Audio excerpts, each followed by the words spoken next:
Good afternoon. Happy Pride Month. I'm Angela Hughey, the co-founder and president of One Community. So happy to have this exclusive conversation with the Secretary of Commerce, Gina Raimondo. How are you today, Secretary? I am wonderful, Angela, and I'm happy to be with you. Well, we're so delighted that you are here to join us. We're going to give folks just a couple of minutes to join our very awesome conversation today. And while we're giving folks a chance to join, I'm just going to go ahead and talk just a little bit about the work that One Community is doing right now. We're super excited to be having, this is our 6th annual Point of Pride LGBTQ Inclusive Summit for the last 3 years. It has been a virtual summit. We certainly miss seeing people in person, but as we are walking alongside COVID, we found that doing virtual is more accessible to people. And, you know, we couldn't be having the awesome conversation that we're having with you today if we weren't doing this virtually. So there's some really good things that come with doing a virtual summit. And obviously all month long, One Community is working towards LGBTQ inclusion here in our state. And then with our Equality and Fairness for All Americans bipartisan coalition, where we hope to pass federal protections, it would be a wonderful way to celebrate June, which of course is LGBTQ Pride Month. Secretary, I think we're ready to get underway. I'll give you a couple of minutes to address the folks that have joined us today. Well, thank you, Angela, and happy Pride. Happy Pride to everybody out there, everybody who's calling in. I want you to know first and foremost that at the Commerce Department, we're observing Pride Month in a number of different ways. And I suppose want you all to know that I believe strongly and always have in protecting the rights of the LGBTQ community. It was a priority for me when I was the governor of Rhode Island, which is what I was up until a year ago. I was the governor of Rhode Island. And it's a priority for me now as Commerce Secretary. And I can tell you with certainty, it is a top priority of President Biden's. He sets the tone at the top for all of us. So last week, we had a great day. It was a hot Washington, D.C. day, and we raised the Pride flag over the Commerce building in the headquarters in D.C. We're, flying the Progress Pride flag and celebrating our diversity. The theme at the Commerce Department this year for Pride Month is resilience.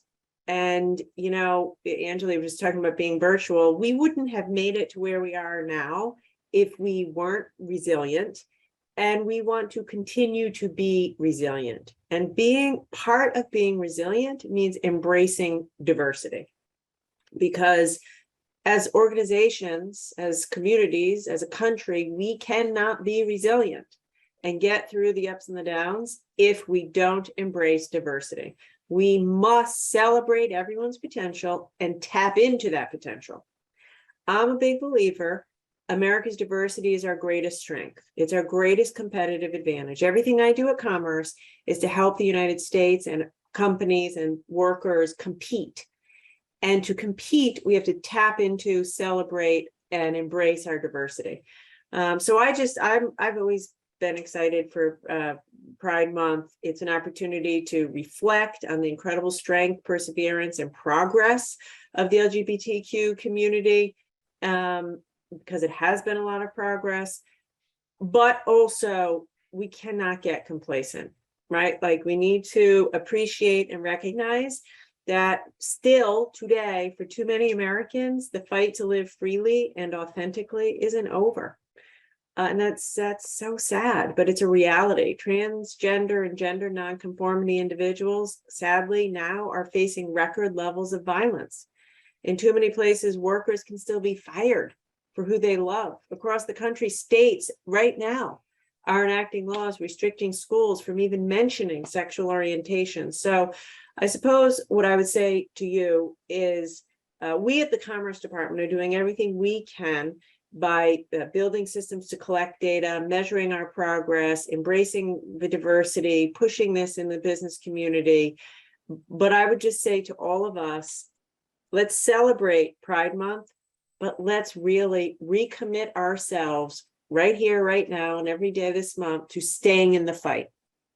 They've got to stay in the fight. We've taken many steps forward. There's more to go, and we can never take any steps backwards. So Thanks for having me. Thank you, Angela, for all that you and your organization do. Absolutely. And Secretary, we're with you, right? We're so delighted that we have 10 municipal ordinances in the great state of Arizona. That now covers 50% of our population. We know we have 20 states that are LGBTQ inclusive, but to your point, there are still too many places in this great nation of ours where being an LGBTQ American means that you don't have the same rights and protections as everyone else. And then from an attraction and retention of top talent standpoint, right? From a competitive standpoint, we know there's so much research out there. That's why the business community is so all in when it comes to LGBTQ inclusivity, right? We know that when we give everyone the opportunity to thrive, we actually create a more sustainable state for the state of Arizona and nation, right? So we are directly aligned with where you're at, and so grateful for your leadership. So you've touched on this a bit, but do you want to talk more about the specific policies that the Commerce Department is enacting to enhance workplace inclusion and protections for LGBTQ Americans? Yes, I will do that. I want to say this first, though, because something you said. Speaking out about it is almost as important as anything else. Because if we don't, like I was just saying, in many states, I'm happy to hear what you said about Arizona, but that isn't happening in every state. That isn't happening right. in every federal court in the United States, in every state house around the country. And if we don't continue to speak out and speak up and shine a light on this, it is very real that we could roll back to the dark place that we used to be. That's why pride parades happened at night initially. So I would say, last week we raised the Pride Progress flag over the Department of Commerce. We had a big event. We're having a number of events all month at the Commerce Department. That really matters. We updated our mission statement to explicitly state that our job at the Commerce Department is to create the conditions for economic growth and opportunity for all communities. Emphasis on all communities. We added that this year because, as I said before, we can't fully tap into the potential of the American workforce if we exclude the talent of millions of people. And so we're very focused on that. We have a number of initiatives ongoing as it relates to having more diversity in tech and in tech protect talent. A smart, wise inventor, successful, once said to me, homogeneity is the enemy of innovation. And I think that is so smart. If you have everybody the same, you're not going to innovate. So we have a whole initiative around tech along the lines of that motto to encourage people who've been often left out of tech to do that. As I said earlier, our theme for Pride Month is resilience. And so we are trying to reflect on what more that we can do. And, we will continue to incorporate diversity in everything we do. Last thing I'll say is the Commerce Department is a massive data collection department. We manage the census. We run the census. We decide what gets asked in the census and all the census surveys. Our Bureau of Economic Analysis collects all the data that ultimately goes into GDP measurements and the like. And we have a big initiative underway to make sure that we're doing everything we can in collecting and analyzing data so that the LGBTQ plus community is fully represented in all of this. Secretary, I'm so glad you bring up the census. I'm a huge data geek. I've had the honor I was on the City of Phoenix Census Committee in 2010. I was on the state of Arizona's Census Committee in 2020. We know how important it is to make sure that every American and every Arizona is counted. And obviously, we haven't had the mechanisms in place prior to you being in office to have that fully accountable data collection and representation for LGBTQ Americans. So I personally am so absolutely grateful for the work that you're doing to ensure that the census and all of the data collection mechanisms are inclusive of all of us. Because it's tough to be represented if there's no way to actually count the size, in the breadth and depth of our remarkable, diverse LGBTQ community, and of course, all of our community. So thank you. And again, I love the census and I love data. And quick story here. In 2010, we had the short form census, but marriage equality was popping up in states. And so when the Obama administration came in, they said, because marriage equality is happening in states, if you are a married couple, you can now be counted. But there wasn't a way to actually count same-sex married couples. But it was so cool because that was really when the data population really started for LGBTQ Americans. And I just remember how seriously my partner and I took the census in 2010 and take it every decade because it matters so greatly. So thank you for making sure that the data collection is so inclusionary. So before you came, and I'm sorry, I riffed because, it's the census after all. Before you became Secretary of Commerce and as the governor of Rhode Island, you were a strong, strong supporter of LGBTQ plus rights and equity and inclusion. Tell us about some of the policies you helped usher in and how you were successful and why it was so important to you to do that. Yeah. So it's interesting, picking up on what you were just talking about. One of the things I did as governor was I led the push successfully to make sure that Medicaid paid for transition medical care. Now, back to the census, you need to know, you need to be counting people.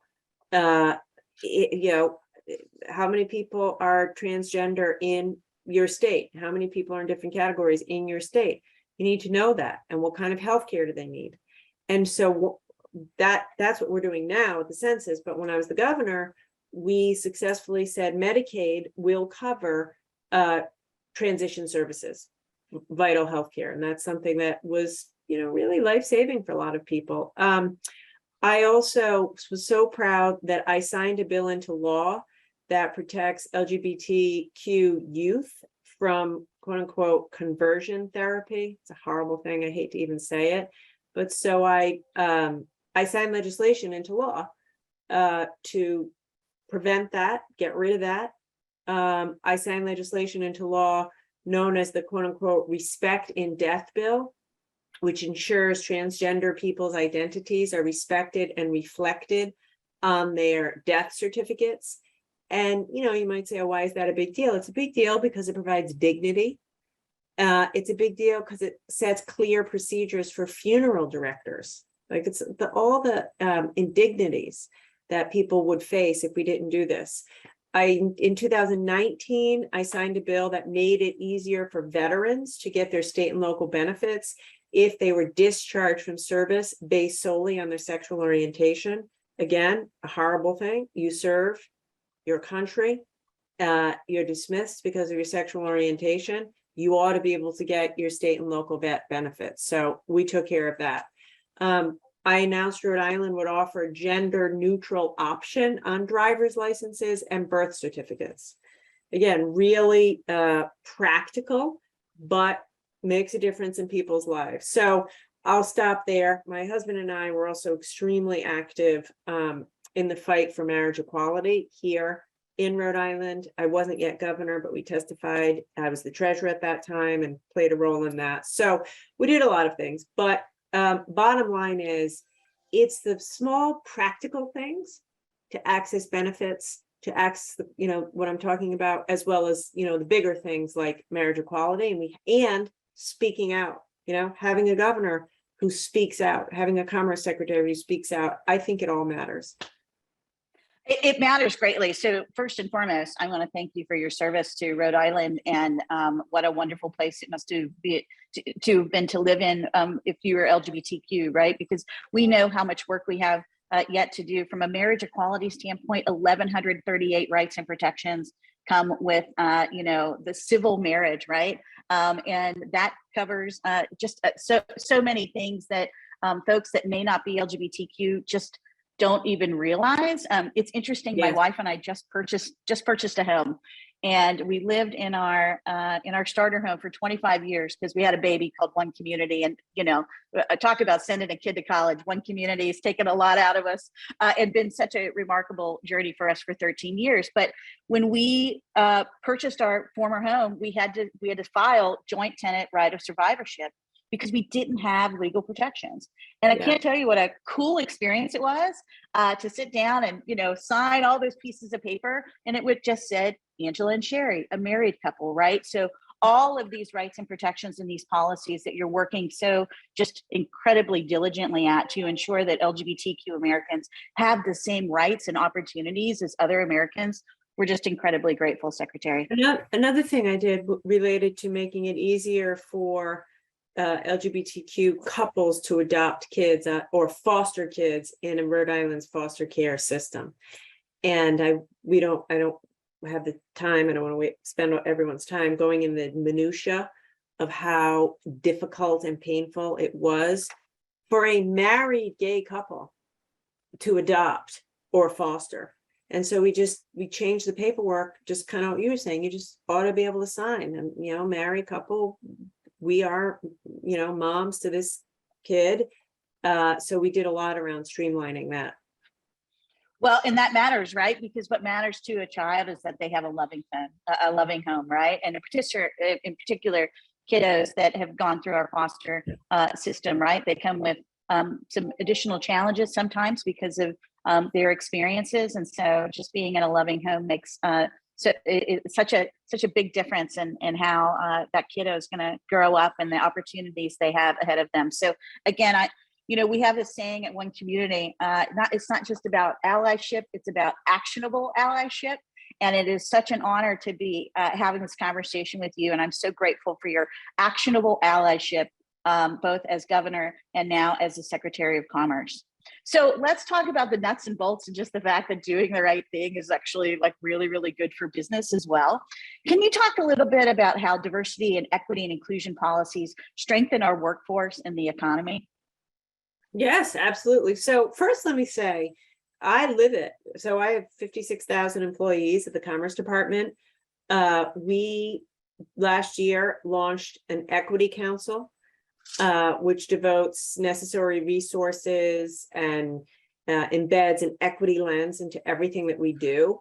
And so this equity council we establish 4 North Star goals to guide our work.